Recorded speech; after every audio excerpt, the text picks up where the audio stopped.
A'udzu billahi minasyaitonir rajim. Bismillahirrahmanirrahim. Kullu syai'in halikun illa wajha. Segala sesuatu di alam semesta ini akan lenyap binasa kecuali wajahnya Allah. Assalamualaikum warahmatullahi wabarakatuh. Saya Yudi Pramuko, tukang donat dari Parung YouTuber tertua di semesta. Ini ada berita menarik ya. Judulnya Jokowi minta masyarakat aktif beri kritikan, pengamat anggap cuma ingin pulihkan citra. Unik ya. Hari Selasa 9 Februari 2021 jam 9.12 waktu Indonesia bagian Barat. Sekarang jam 9.50 ya, setengah jam yang lalu ya, yang ditulis oleh Rahmatullah dari sindonews.com. Tapi sebelum saya meneruskan, ini menarik nih, menarik. Ini dulu kaos Habib Rizik 200.000 sudah termasuk 75.000 untuk bikin masjid 6 syuhada kalau beli kaos 200.000 ini. Yang penting ininya, quotes-nya, ucapan Habib Rizik. Berjuang itu penuh fitnah.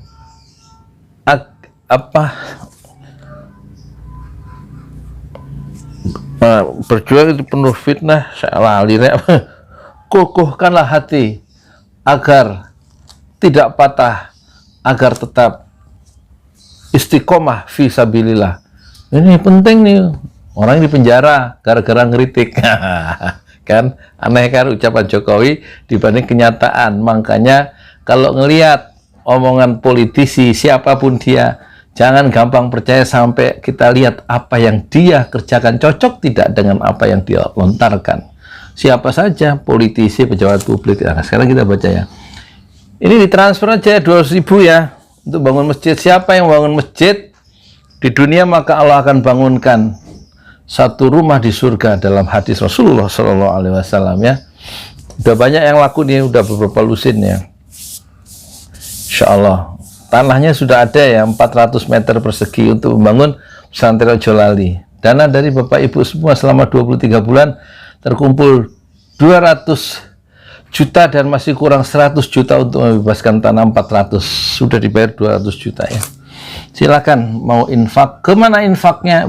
Amal jariah atau beli kaos ini ke BRI Syariah, sekarang jadi BSI, sama BRI Syariah strip BSI. Nomornya 1012 656781. Konfirmasinya ke HP ini 0812 1200 kemudian 6145. Ya, itunya nomor HP-nya. Iya, saya sengaja terus terang ya jual kaos untuk membangun masjid dan membangun pesantren Ojolali. Saya nggak bikin proposal. Silahkan kalau mau transfer, dan kalau ada trust percaya transfer, kalau tidak perlu. Dan nggak usah komentar yang aneh-aneh kalau nggak ngirim duit. Udah nggak ngirim duit, komentar yang aneh-aneh ya, karena Anda nggak punya rasa trust karena komentar aneh-aneh. Kalau nggak punya rasa trust, nggak usah ngeritik, diem aja mulut tuh, diem. Karena dan nggak usah transfer juga ya, susah amat hidup. Sorry, terima kasih yang sudah menjadi donatur ya. Jadi Sindonews. Jokowi minta masyarakat aktif berikan kritik, pengamat anggap cuma ingin pulihkan citra. Menarik tuh. Direktur Eksekutif Lingkar Madani untuk Indonesia, disingkat 5, Rai Rangkuti menyatakan pidato Presiden Jokowi yang meminta agar masyarakat lebih aktif memberi kritik terhadap pemerintah khususnya yang terkait dengan pelayanan publik bisa dilihat sebagai upaya pulihkan citra. Rai menilai pidato tersebut sekedar memulihkan citra yang terus merosot. Ya, betul, di mata masyarakat. Setidaknya hal ini terungkap dalam hasil survei IPI Februari 2021, ujarnya kepada Sindonews Selasa 9 Februari 2021. Ray mengatakan mengapa pidato Jokowi sekedar ingin memulihkan citra. Pertama, ini alasannya si Ray Rangkuti nih, ya, peneliti akademisi lah. Tidak ada pembenahan terhadap alur komunikasi kepada presiden, khususnya di lingkungan Istana Negara, sebab begitu melimpah berbagai kritik publik terhadap pemerintah, khususnya di masa periode kedua Jokowi, yang disampaikan di berbagai sarana yang tersedia. Nah, sekarang sejak revisi Undang-Undang KPK, penetapan Undang-Undang Omnibus Law, pembubaran FPI, pemolisian pandangan kritis, termasuk berbagai pemberitaan, menurunnya hampir semua indikasi negara demokrasi kita, baik dari data peringkat global maupun dari dalam negeri, tutur Ray Rangkuti. Iya, kritik suruh terus aktif, tapi aktif juga pemerintah menghalau para pengkritik ke penjara, ya, sejak Ruslan Buton, Gus Nur, terus siapa itu, Habib Rizik, FPI dibubarkan karena sering kritik kan. Habib Rizik dijebloskan penjara, diborgol. Kurang apa kritiknya itu, udah banyak, tapi pemerintah kelihatannya malah justru otoriter, represif. Orang yang mengkritik itu dimasukkan ke penjara. Anton Permana, Syahganda, Dr. Syahganda Nainggolan, terus orang-orang kami, ya, deklarasi kami dibubarkan di mana-mana. Itu kan kritik. Yang 8 poin dari kami itu, ya kan? Terus siapa lagi yang mengkritik? Asal mengkritik diperkarakan polisi. Bener juga ini Ray Rangkuti agak cerdas ini. Maksudnya agak kelihatan intelektual yang benar itu dibandingin para intelektual istana yang yang udah diem melihat korupsi besar-besaran di mana-mana, ya. Nah. Kedua, kritik tentang makin lemahnya perhatian pemerintah pada penguatan HAM. Iya, dibunuh 6 orang, dikritik, boro-boro mengucapkan bela sungkawa ke 6 orang yang mati, ya kan? Itu Ustadz siapa yang terakhir tuh, Maher At-Twailibi, di penjara juga, karena kritik-kritik dia yang berani dan keras, ya, sekeras Gus Nur. Terus menguatnya kolusi dan nepotisme tak henti-hentinya disuarakan, ya. Nepotisme, ya.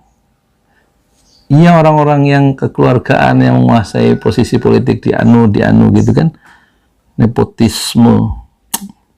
Apakah berbagai kritik ini tidak sampai ke presiden? Nah, jika tidak, di mana terhambatnya? Jika sampai, apakah memang ada atensi atau perhatian pemerintah atas berbagai kritik itu imbuhnya? Jadi bukan kritik yang kurang, ya. Kalau menurut ini, ya. Kedua, penertiban apa yang selama ini diresahkan masyarakat, yakni serangan buzzer bagi mereka yang mengatakan pandangan berbeda dan mengkritik. Tanpa penertiban para buzzer, kritik yang jenis sekalipun akan berbuah bulian, ya. Serangan para buzzer yang dibayar itu, buzzer itu tidak sekedar hendak merontokkan argumen para pengkritik, bahkan lebih jauh dari itu masuk ke ranah pribadi para kritikus. Jadi kalau menurut Natalius Pigai, ya, para buzzer itu kan dibayar, satu klik itu, satu tweet gitu 3 juta katanya, minta dibuktikan tuh ke pendukung-pendukung Jokowi itu, di TV ini katanya Natalius Pigai. Terus kalau bikin video dapat duit 30 juta, kata Pigai, bukan kata saya. Untuk para buzzer itu makanya dia semangat, ya. Semangat karena ada duitnya. Kalau nggak ada duitnya juga nggak mau itu. Buzzer itu ngomong yang aneh-aneh, ngapain juga nggak dapat. Orang itu bergerak karena kepentingan, ya, kepentingan ekonomi terutama kan. Di zaman susah ini duit yang dicari, buzzer-buzzer itu, makanya ada dananya. Nah, ini disinggung nih sama si Ray Rangkuti, ya. Serangan para buzzer tidak sekedar merontokkan argumen para pengkritik, bahkan lebih jauh dari itu masuk ke ranah pribadi para kritikus, ya kan. Nah, tuh kata siapa tuh? Para kritikus ditempatkan seperti warga yang hanya hendak mengacau, anti ini, anti itu, dan sekarang berkembang dengan cap sebagai kadrun, pendukung khilafah dan anti Pancasila, dikejar buzzer. Jadi kritik-kritik udah banyak, ya. Tapi ada persoalan dalam kritik itu, ada apa ya? Ada booster-booster yang dibayar oleh siapa nggak tahu ya. Pokoknya yang selalu membela pemerintah lah. Pemerintah selalu benar meskipun rakyat tambah susah. Ya, yang pada ujungnya bukan saja berpotensi membungkam para pengkritik, tapi bahkan membuat luka baru pengelompokan warga negara sebagai kelompok ini dan kelompok itu, ujar Ray. Yang ketiga, kata Ray, memperbaiki cara pandang aparat penegak hukum agar lebih peduli dan mengembangkan kebebasan bersuara warga negara. Tuh, sekarang ada suara-suara yang bungkam tuh langsung kena polisi ya. Penegakan hukum yang cepat kepada beberapa orang yang menyatakan sikap berbeda dengan pandangan dan kebijakan pemerintah akan memberi efek psikologis pada warga. Dia menyebut, seperti sekarang yang dialami oleh Syah Ganda Nainggolan dan Jumhur Hidayat. Dalam hal ini, Presiden harus terus mengingatkan betapa pentingnya menjaga dan memelihara kebebasan berpendapat. Iya, Syah Ganda Nainggolan sama Jumhur itu nggak berbuat jahat ya. Nggak berbuat kejahatan, nggak nyolong uang APBN atau anggaran gitu, nggak korupsi. Dia melontarkan kritik terhadap pemerintah, sebagaimana Ruslan Buton yang minta Jokowi mundur, itu langsung ditangkap sama polisi. Ya, nggak tahu diadili apa enggak ini. Dalam hal ini Presiden harus terus-menerus, kalau dulu zaman Habibie jadi presiden, itu entah minggu pertama atau menghibur seluruh orang-orang yang masuk penjara karena perbedaan pandangan politik dibebaskan oleh B.J. Habibie ya. Berarti kan dia sangat demokratis. Sekarang justru terbalik ya. Orang yang membela, ya dulu orang yang beda pendapat mengkritik pemerintah di zaman Pak Harto masuk penjara itu dibebaskan oleh penggantinya, yaitu B.J. Habibie, dilepas-lepaskan, kecuali yang berbuat jahat itu nggak dilepaskan. Tapi yang berbeda pandangan politik itu dibebaskan karena Habibie punya pandangan penjara bukan tempat orang yang berbeda pendapat ya, tapi penjara itu tempat orang yang berbuat kriminal. Jadi kata Habibie, penjara bukanlah tempat orang yang berbeda pendapat, tapi penjara tempat orang yang berbuat kriminal. Jadi harusnya nggak layak penjara itu isinya orang-orang yang mengkritik pemerintah gitu. Beda dengan sekarang ya. Jadi apanya yang maksudnya aktif mengkritik itu? Dalam hal ini Presiden harus terus mengingatkan betapa pentingnya menjaga dan memelihara kebebasan berpendapat, bersuara, dan kebebasan bersikap. Kata bijak yang disampaikan oleh Habibie dan Jimli Asidiki sangat layak dikembangkan dan digaungkan. Apa itu? Hukum dan pidanakanlah para penjahat, bukan mereka yang berbeda sikap. Ini kata siapa? Hukumlah dan pidanakanlah para penjahat, bukan mereka yang berbeda sikap. Oh gitu, ya benar-benar. Bagus. Terus sekarang kita itu selesai ya tulisan. Terus ada tadi tulisan siapa ini? Ada yang bagus ini. Coba. Jadi untuk memulihkan citra ya, Presiden ngomong gitu ya. Orang-orang mengkritik di penjara tapi suruh aktif mengkritik, gimana ceritanya? Ini baca juga Kwik Kianki, ketakutan pemerintah diminta tertibkan buzzer. Nah nih Kwik Kianki ketakutan, ini tokoh yang sangat kritis ya, yang ngomong apa adanya meskipun dia orang Cina, tapi dia sangat akademik sih. Terus terang ya. Riko Afrido Simanjuntak yang nulis hari Senin 8 Februari 2021 jam 13.32 waktu Indonesia bagian Barat. Jakarta, mantan Menteri Koordinator Bidang Ekonomi dan Industri di era kepemimpinan Presiden Abdul Wahid, Kwik Kianki merasa tidak nyaman dengan kata kasar dan kotor yang dikeluarkan para pendengung atau buzzer di media sosial. Perasaan itu yang membuat Kwik Kianki takut mengembangkan pendapat yang berbeda saat ini. Menurut Direktur Eksekutif Indonesia Political Opinion (IPO) Deddy Kurnia Syah, ketakutan Kwik Kianki beralasan. Orde Baru ketakutan publik terarah hanya pada satu pihak, pemerintah, dan ritme ketakutan dapat ditebak, ujar Denny Kurnia Syah pada Sindo News Senin 8 Februari 2021. Itu zaman Orde Baru ya. ritme ketakutan dapat ditebak. Sedangkan saat ini, kata dia, ketakutan hadir di tengah publik secara bias, yaitu melalui buzzer. Pemuka pendapat yang tidak sejalan dengan pemerintah dirusak berlebihan dan tidak saja berkaitan dengan pendapatannya, melainkan juga dengan urusan personal. Ya. Oleh karena itu dia menyarankan pemerintah menertibkan para buzzer politik karena dibayar, ada anggarannya ya, disiapkan ya. Rasanya pemerintah perlu melakukan penertiban buzzer politik agar ketentraman publik kembali terjaga. Memang itu saya lihat kasar-kasar komen-komen yang ada di HP saya itu orangnya itu juga kelihatannya satu, kalau ngetik satu komentar ya, itu kelihatannya ada uangnya tuh, karena orang itu aja terus tinggal di copy paste, omongannya kasar gitu ya, makanya suka saya delete. Terus dia ngeklik, kan kelihatan ya kalau kita pakai apa nih, pakai program itu kan kelihatan komentarnya. Seluruh video-video yang lama dikomentari sama orang itu,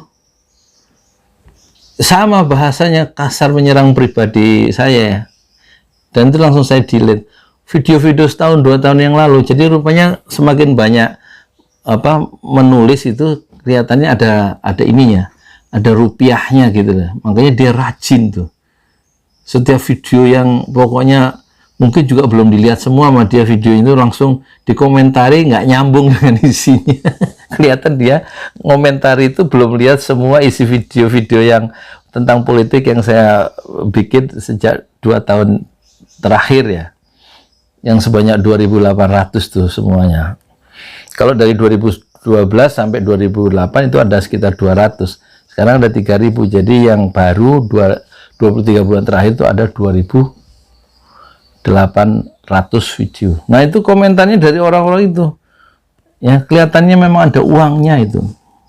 Makanya nggak pernah saya komentari, dan saya harap sih penonton lain nggak usah merespon ya. Nanti kalau Anda merespon tulisan yang negatif karena mengomentari video saya, nanti respon Anda itu direspon balik oleh orang yang sama, yang buzzer pertama itu, dan dia dapat duit lagi. Makanya jangan dikomentari. Tugas saya menghapus, saya nggak ngomentari, mendelete ya, menghapus itu. Kasihan orang-orang itu cari uang hanya untuk apa, dengan cara yang hina, dan dia berlindung ya di balik akun palsu, nama palsu ya. Dan kalau kita laporkan ke polisi nggak akan diproses, jadi nggak usah dilaporin. Sabar dan sholat. Wasta'inu bisobri wassolat. Minta tolonglah kepada Allah bisobri, dengan sabar, wassolat, dan sholat ya. Nanti Allah yang menyelesaikan masalahnya. Oleh karena itu dia menyarankan pemerintah menertibkan para buzzer politik. Rasanya pemerintah perlu ya melakukan penertiban buzzer politik agar ketentraman politik kembali terjaga, kata Kwi Kian Gi. Adapun pendapat Kwi Kian Gi mengenai keberadaan buzzer itu diunggahkan melalui akun Twitter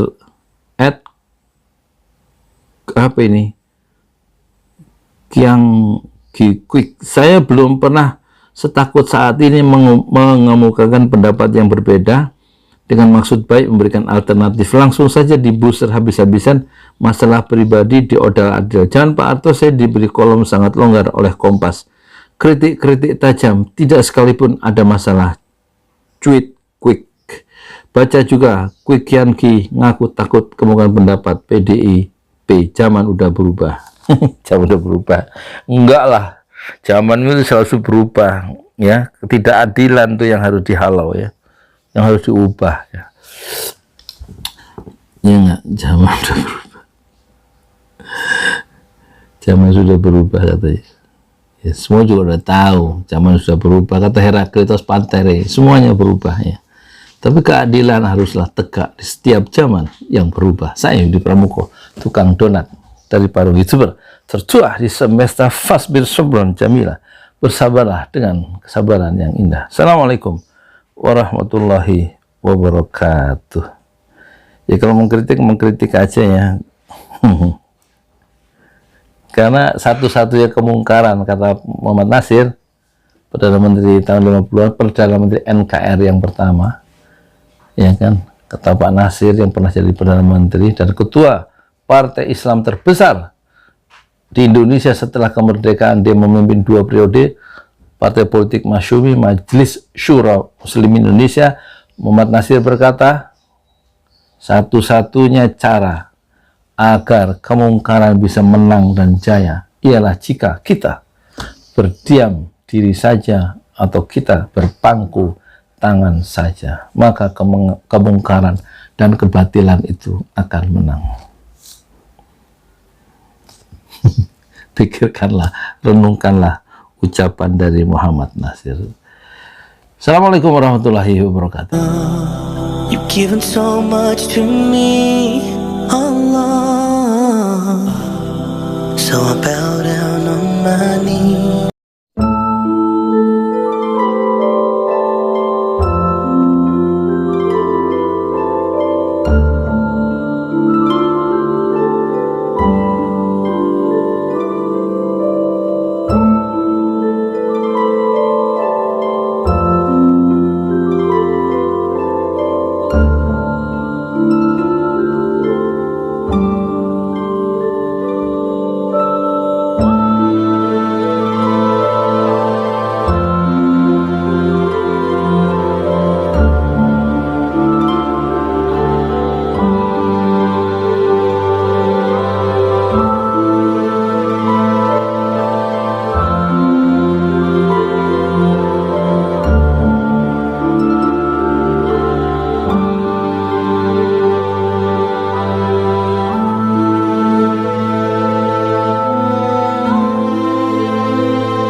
You've given so much to me, Allah, so I bow down on my knees. Subhanallah, Subhanallah, Subhanallah. All glory be to you. Subhanallah, Subhanallah, Subhanallah. All glory be to you. You're the master of the universe, Allah. You're the king of the heavens and earth, Allah. You're the only one who will listen.